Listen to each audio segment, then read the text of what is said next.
मंत्री छगन भुजबळ यांना पुन्हा एकदा खासदारकीनं हुलकावणी दिली आहे। त्यामुळे भुजबळ पुन्हा नाराज झाले आहेत। यापूर्वीही अजितदादा हयात असताना भुजबळ राज्यसभेसाठी इच्छुक होते, पण तेव्हा भुजबळांच्या ऐवजी सुनेत्रा पवार यांना राज्यसभेची खासदारकी देण्यात आली। 30 जागा रिक्त झाल्यावर भुजबळांच्या आशा पुन्हा पल्लवित झाल्या, पण राज्यसभेसोबतच पुतण्याला कॅबिनेट मंत्री करा ही अट त्यांनी ठेवली। शेवटी भुजबळांची ही अट मान्य न करता राजेंद्र जैन यांना राज्यसभेची उमेदवारी देण्यात आली। त्यामुळे भुजबळांनी मनातली खदखद उघडपणे बोलून दाखवली आहे।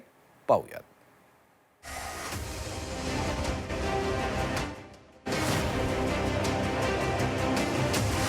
मैं कबड्डी का खिलाड़ी हूँ, शतरंज का खिलाड़ी नहीं हूँ। शतरंज नहीं जमता है मुझे कोई। छगन भुजबळ हे महाराष्ट्राच्या राजकारणातलं मोठं नाव। उपमुख्यमंत्री, गृहमंत्री अशी अनेक महत्त्वाची मंत्रिपदं भुजबळांना मिळाली। संधी जिथं असते तिथं भुजबळ उभे असतात असं म्हटलं जातं।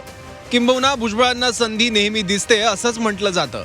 भुजबळांनी त्यांच्या राजकीय आयुष्यात अनेक चढ उतार पाहिले, पण भुजबळ मोक्याच्या वेळी महत्त्वाची पदं मिळवण्यात कायम यशस्वी ठरले आहेत। फडणवीस सरकारमध्ये भुजबळांना संधी मिळाली नव्हती, त्यांनी संधीची वाट पाहिली। जेव्हा संधी आली तेव्हा भुजबळ उभेच होते। आताही भुजबळांना राज्यसभा हवी आहे। दिल्लीला गेल्यावर त्यांच्याकडे असलेलं मंत्रिपदही कुटुंबातल्या सदस्यांना हवंय। जेव्हा राज्यसभेची संधी हुकली तेव्हा भुजबळांनी राग नाराजी आळवण्यासही मागं पुढं पाहिलं नाही। आता तो अन्याय का आहे की हे चालायचं आता आणखीन पुढे, आज नहीं तो कल, कल नहीं तो परसों। क्या मैं कबड्डी का खिलाड़ी हूँ, शतरंज का खिलाड़ी नहीं हूँ। शतरंज नहीं जमता है मुझे कोई। पण 4-5 वेळेला आलेल्या ह्या संधी जे दुर्दैवाने काय हाती लागल्या नाही, तर मग यावेळेला जायचं का तर म्हटलं जाऊ। परंतु अनेक ठिकाणी मकरंद पाटील मंत्री आहेत, त्यांचे भाऊ तिथे खासदार आहेत, सुनेत्राताई आहेत, जयवर्ती आहेत, शिंदे खाली आहेत, त्यांचे पुत्र वरती राज, सगळी अनेक ठिकाणी आहे। तटकरेंचे तसं आहे। तर म्हटलं मलासुद्धा हा नियम लागू करून माझ्यासुद्धा मुलाला जे आहे मंत्रिपद द्या, मी राज्यसभेवर जातो। परंतु मला असं वाटतं की ते वरती कम्युनिकेट करायला वेळ लागला असण्याची शक्यता नाकारता येत नाही। भुजबळांनी निकष या शब्दाचा उल्लेख करत तटकरेंच्या नावाचा संदर्भ दिला। मला तोच निकष का लावला नाही हा सवाल केल्यानंतर तटकरेंनीही त्यावर प्रतिक्रिया दिली आहे। तर भुजबळ नाराज नसल्याचं दत्ता भरणेंनी म्हटलं। भुजबळ आहेत आणि त्याच्यामुळे त्यांच्या स्टाईलनी त्यांना ज्या वेळेला जे सांगायचं असतं ते सांगत असतात। आता तुम्ही म्हणताय मुलाबाळांचं ते लोकसभेला वगैरे बोललेत, राज्यसभेला बोललेत, ते काय मला उद्देशून बोलले असतील असं काय मला वाटत नाही। बिलकुल मी माझ्या अंगावरती घेणार नाही। पण मी लोकांच्यातून निवडून आले, मी स्वतः, माझी मुलगी, आता अनिकेतची निवडणूकसुद्धा निवडणूकच झाली, बिनविरोध झाली हा भाग वेगळा। तर त्यामुळे ते तसं असेल असं मला बिलकुल त्या ठिकाणी वाटत नाही। तसं या बाबतीमध्ये आमच्या प्रमुख सुनेत्रा वहिनी पवार आहेत आणि आमचे सगळे वरिष्ठ आहेत। त्या बाबतीमध्ये त्यांनी जो निर्णय घेतला तो घेतला असेल, तो योग्यच घेतला असेल। भुजबळ साहेब काय म्हणले, भुजबळ साहेब पण आमच्या इथं ज्येष्ठच आहेत, ते मोठे नेते आहेत। परंतु या बाबतीमध्ये सुनेत्रा वहिनींना पूर्ण अधिकार दिल्यानंतर एकदा सुनेत्रा वहिनींनी जो निर्णय घेतला, सुनेत्रा वहिनींनी निर्णय घेतला असेल, शेवटी त्याला आम्ही सगळीच बांधील आहोत। भुजबळांना राज्यसभा खासदारकी न मिळाल्यामुळे विरोधकांनीही चिमटे काढायला सुरुवात केली आहे। त्यांना जर दिल्लीला यायचं असेल तर त्याच्यात गैर काय? जे आम्ही एकत्र असतानाही आदरणीय पवारसाहेबांचा फार आग्रह होता की आदरणीय भुजबळ साहेबांचं नेतृत्व हे फक्त महाराष्ट्रापुरतं सीमित न ठेवता देशाला त्यांचं नेतृत्व हे मिळालं पाहिजे। आणि अर्थातच भारताला एक मोठा नेता तो खरं मिळू शकला असता। पार्लमेंटमध्ये त्यांची उत्तम भाषा करायची पद्धत, त्यांची भाषणं, त्यांचे विचार, पण ते अर्थातच दिल्लीमध्ये आले असते तर देशामध्ये एक मोठं नेतृत्व उभं राहिलं असतं। राज्यसभेत जायचं आहे, मग राज्यसभेत जायचं छगनरावांनी।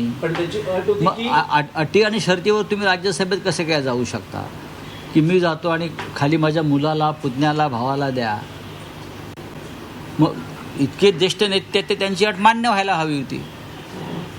ते इतके महत्त्वाचे ज्येष्ठ नेते आहेत, ओबीसीचे नेते आहेत, मग त्यांची अट मान्य व्हायला हवी होती।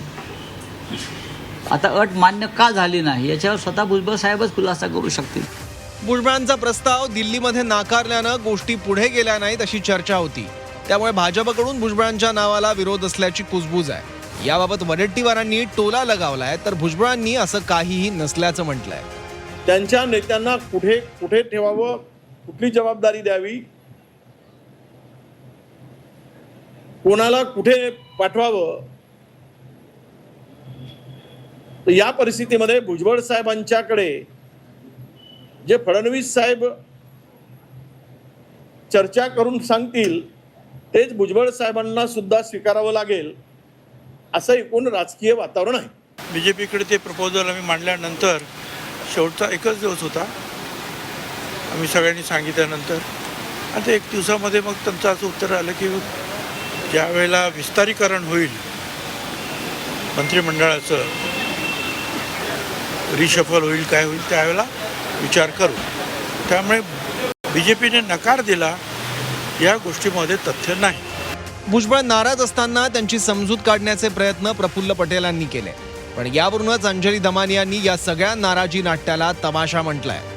नाही, नाराज असणारे कोण आहेत?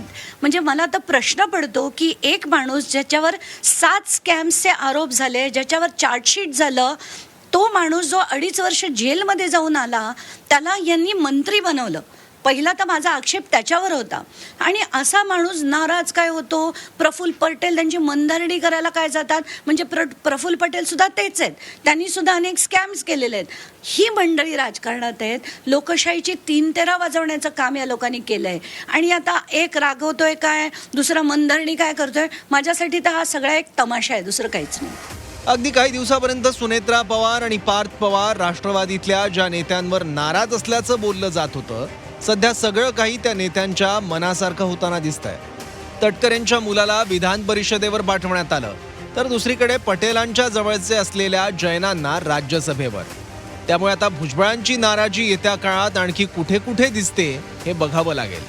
पण कार्यकर्त्यांनी मात्र भुजबळांनी काहीतरी वेगळा निर्णय घ्यावा अशी मागणी करणं आता सुरू केलंय. आणि तेच कार्यकर्त्यांनी लावलेल्या बॅनरवरून दिसतंय. सेवा आढे, झी 24 तास, मुंबई.